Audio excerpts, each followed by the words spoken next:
Hi, and welcome to Qigong Live Online. Welcome, this is the beginners class, and welcome to Haley, and welcome to George. I noticed you're online, so welcome to the class. So today with the beginners program, we're going to talk about the balancing. Somebody asked me a question the other day, and I thought it was really, really poignant, so we'll talk about it. A balance, when you're doing the Qigong practice, is to balance the right side with the left side, which is the Yin and Yang, which is obvious that we want to balance those two things. And it's something that I try very hard to do, and I know I'm guilty of it myself, and that's to do more exercise on one side and less on the other, and I'll talk a little bit about it. But let's bow to start off with. Roll back onto your thumbs. Left hand underneath, right hand on top. And gong. Bring fist with your left hand, cover with your right. Bring it towards your heart, and then down to your physical center. Good. So, back to the idea of this balancing. So we've all been to the class. If we haven't, well, I shouldn't say we've all been. Many of us have been to classes, and especially yoga teachers are good at this as well, and Pilates teachers, where they do one exercise on one side and they end up talking about that, lots about that side of the exercise and about how that performed and how you do it. But when they get to the other side, because they've already talked about it on one side, they've got nothing to say while they're doing the other side. And so then they end up shortcutting that one because they've got nothing to fill in the gap. And it's a common thing to happen. And I try not to do that, and that's to make sure if I'm going to do 6 exercises on this side, I make sure I do 6 on that side. It's a really important thing to do because of the balance of yin and yang, especially while we're working with Qigong and we're working with energy in the body. You certainly want to tonify more, both of them at the same time. Otherwise, because remember, we have the channels are bilateral. We have a kidney meridian on one side, but we have a kidney meridian on the other. If you just do one more side, one kidney meridian is going to be more balanced or more power than the other side. And the same with the spleen and the liver. They've all got 2 meridians, but one either side. So it's such an important thing in Qigong that you balance both those up. Now, in saying that, they will always harmonize themselves anyway. So what I'm saying is if they've got two of them and they've got a link between the 2 kidney meridians. So if you fill up one too much, it's going to drain into the other one and they'll end up being balanced the same. Yeah, and I'll say that again. So if you've got the 2 kidney meridians are full, like water in an ice tray, and you put one into the other one, there's a little thing at the top of the ice tray where the water can flow into the other one. So if you fill it up really high, it's just going to fill over to the other one anyway. It does do that, but it's better to actually fill up one tray and then fill up the other, and then they don't have to do that crossover. They're still connected, but you don't have to drain one to the other, because what will happen is it'll drain it out of the other one and then they'll both be low. Yep, and I'll say that again so you can understand what I'm saying. So if you fill up one really high and one's low, it'll come down, it'll fill up the other one, but they'll end up still being low, where you want to bring one right to the top and then bring the other one right to the top. And that's a better way of doing it, and that comes from doing the either side exercises. We're going to do a couple of exercises and with that understanding so we can understand how you can balance the exercises up. And I'm going to do one to show you what it feels like when you don't. And so she's a great way of teaching, show you what not to do. I'm going to give you a bad example of what you don't do, so you get to feel the difference. Now I'm going to make it really obvious, and I'm going to pick a particular one that's going to make it really obvious not to do that. Yep. So we'll do that one first, and we're going to use Sage Presents a Peach. It's a beautiful exercise. It's good for harmonizing the heart, helps to balance your emotions, helps to balance the way your mind and your heart, your shin, talk to each other. It's a really good exercise for insomnia. So for this exercise, you're going to have to learn how to go backwards onto your heel, cross to the other heel, then forward to your toe. It goes from the toe to your heel, cross to the heel, then forward to your toe. Toe, heel, heel, toe. Now when you do that, the opposite hand comes forward. If I'm going to mirror you, so I'm going to go onto my right side. I'm going to right forward. The opposite hand comes forward. The right hand, my left hand will be up and my right hand will be down. Then I'm going to rock back onto my heels, go to the other heel. The hand's going to come up past my tummy and it's going to go to the other side, like that. Yep. And we're going to do this exercise and we're just going to do one side. Yep. And we're going to do this one side. We're going to go one, going to go forward. So it's the left hand comes forward and all the weight's on the right foot. And then I'm going to go back. I'm going to go one. It's called Sage Present Peach. You're the sage if you know why you're presenting the peach. It's good. I ask all the students that. When you work out why you're presenting the peach, make sure you're the sage. And not only presenting what the peach represents, but who you're presenting it to. and then come back. That's 2. Go forward. And you breathe out as you go forward. Breathe in when you come back. Breathe out when you go forward. Breathe in when you come back. Breathe out when you go forward. Breathe in when you come back. Last time. Go out when you go forward. Breathe in when you come back. Good. Other side. Go out when you go forward. And then come back. And then stop. And that's what it feels like. I can't give you probably an easier way to understand what it feels like. All of a sudden the energy is all on the right side, and you can feel all this energy moving, and you just done one on the other side. And it feels like there's something missing. And there is, because you've actually because this is a crossover exercise inside your brain as well, because it's going from right and left hemispheres. So all we've done is on one side, and you haven't done the other side. But energetically, we've only done the yang side. We haven't done the yin side at all. We just did one. And that's what it feels like. It's a strange phenomenon, and it happens with that. And so when we're practicing, especially if you're ever teaching, is to always count them 6, 6. We always usually do the multiples of 3, 3, 6, 9, 12. And so we've done 6 and we've done 1. And it's a really weird feeling standing here for because I want to do those other ones. So I'm going to do the other 5. So I wouldn't leave you like that. So breathe in and then breathe out. And go into the left side. And then breathe in as you come back. That's 2. Breathe in. See, even starting to do this on the side feels better already. And 3 already feels better. The body's going, oh, thank goodness for that. 4, breathing out. Breathing in. Breathing out.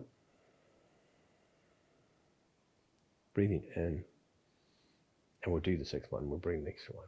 Breathing in. Breathing out. Breathe in, and then bring your hands down. Now notice now how you feel. It's really that simple. The difference is quite palpable. Now all of a sudden I feel both these hands. If I put that hand up and I put that hand up, they feel even. But if I did it before, that hand was not even. It was like, no. And so it's simple. So energetically, it's such a normal, important thing that you do, is to balance the yin yang. Remember the most important part of the yin yang is to balance the yin yang, but you're balancing the center point. So remember the yin yang theory. Yin yang is to do with one phenomenon. Yep, the yin yang has 2 different aspects of one thing. It's not 2 different aspects of a whole lot of different things. It's just one phenomenon. So if we're talking about the body, if we talk about a coin, it's yin yang to the tails and the head side of the coin, if you have that terminology in your country. The head and the tail side of the coin, but the most important part's the whole coin. The yin and yang are just the two sides of it, but the coin is the most important part. So if we have a yang side of our body, which is our right side, and we have our yin side, which is our left side, but the most important isn't the yin and the yang, it's the whole body. The whole body is the key to this. And all we're doing is we're keeping a balance of the yin and yang inside our body, so our right and left hemispheres working the same way. Doesn't matter whether you're right-handed or left-handed, energetically you want to keep this balance all the time. If you do anything on one side all the time, it always feels a bit strange. And I just showed you before experience of what that feels like. It's a funny feeling.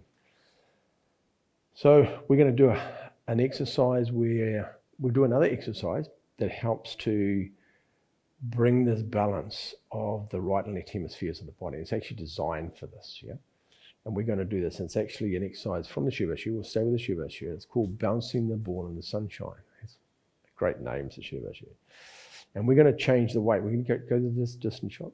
We're going to change the weight to one side. As we change the weight to one side, we're going to go onto our right leg. You're going to pick your left leg up, yeah, and you're going to bring your left leg in.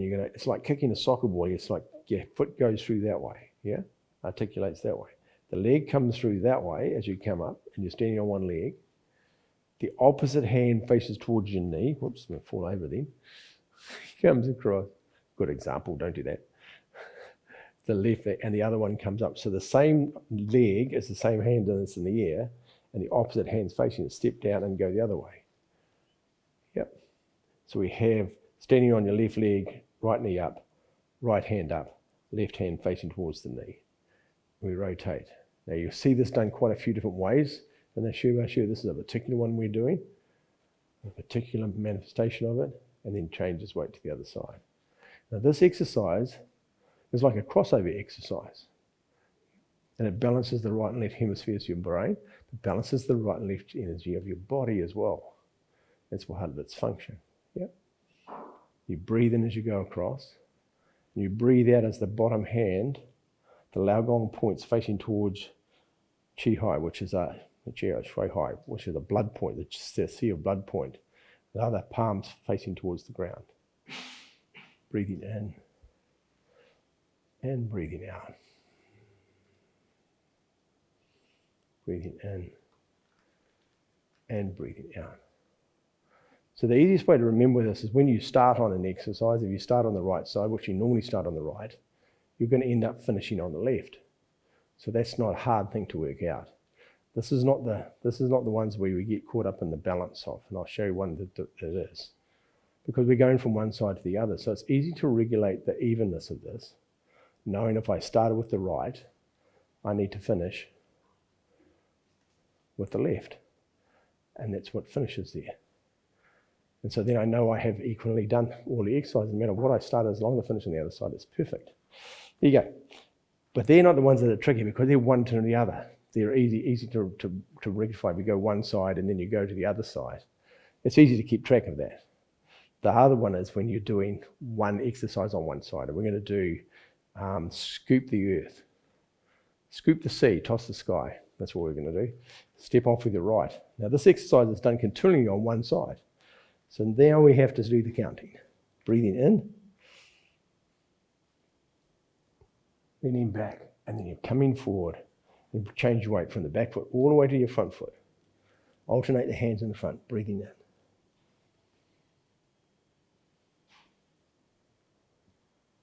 And then breathing out. Breathing in. And then breathing out. Breathing in.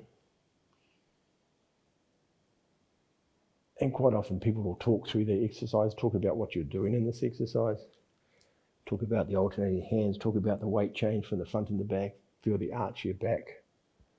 But the most important part is to remember how many you've done. As I say, I'm guilty of this myself. Sometimes I get chatting away about the exercise, forget to count. But I know how many I've done because I'm teaching the class, so I thought I'd better count probably so I don't make that mistake, because you're all counting now, so I know. Good. And we did 6, so we're going to do 6 on the other side. So it's 1. And as I say, what happens is they talk through the first part of the exercise, and when you get to this side, you've run out of things to talk about. So then you end up doing only 4 of them or 3 of them. And depending if you do it for a long time, if you're doing 12, you need to do 12, both sides.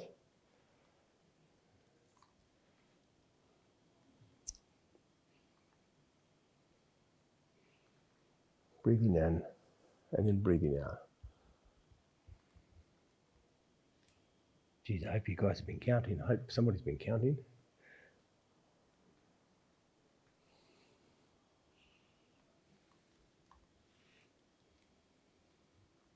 I quite often cheat with this because I can tell when it's balanced, so it's easy. But to start off with, you'll need to count them. 1 to do, 1 to go. Breathing in.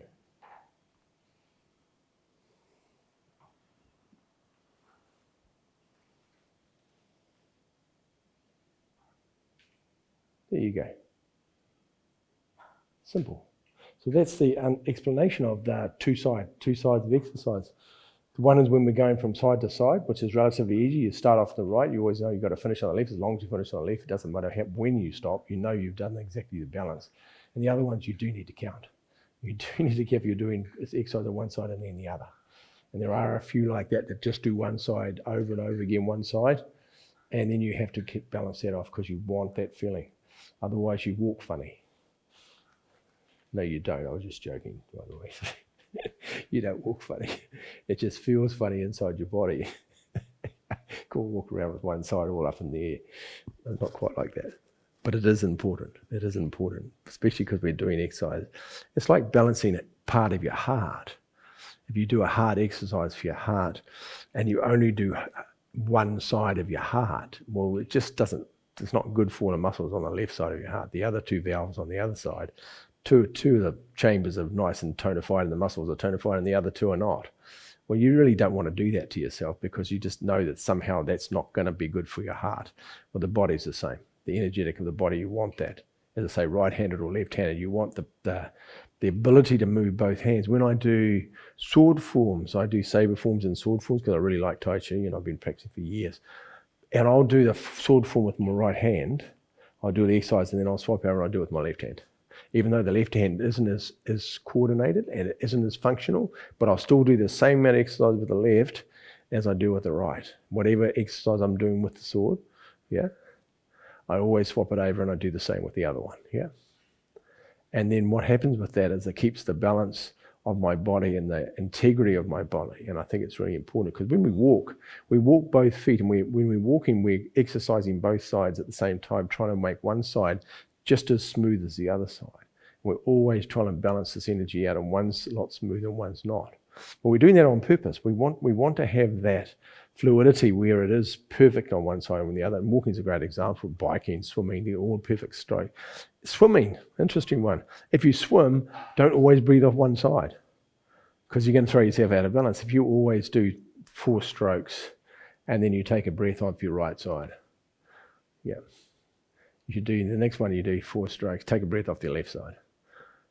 So then the body stays in balance. Otherwise, you're going to create a disharmony inside your body, the energetic that you're going to create, and you will walk funny like that. No, you won't.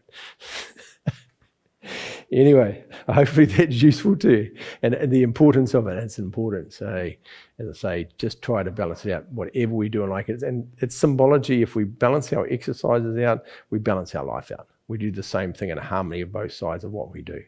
Yep, we have activity in the night. During the day, we sleep at night time to balance it out. How much activity in the day, sleep at night, balance it out. If you have too much working during the day, stay up late, and you don't sleep well, then you see what's going to happen. You're going to get tighter and tighter because your body's out of balance. So it's the same principle for everything. If you eat too much, if you eat a lot of food and you don't go to the toilet and don't get rid of it, then you start building up the food, the matter inside your body. You end up with too much stuff wasting inside your body, out of balance. So you should be eating and it should be going out at the same time. You should be drinking, it's going to be going out. So there's constant balance all the time of the yin and yang flow. And anyway, the exercise is just another aspect of that. Yep, do that in your work life as well. Work, play hard, wasn't it? Work hard and play hard.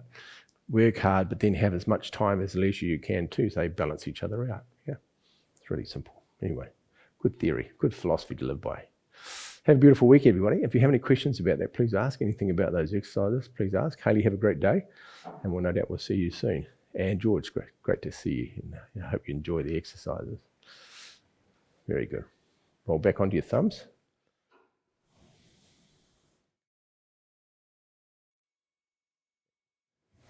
And gong, make a fist with your left hand, cover it with your right.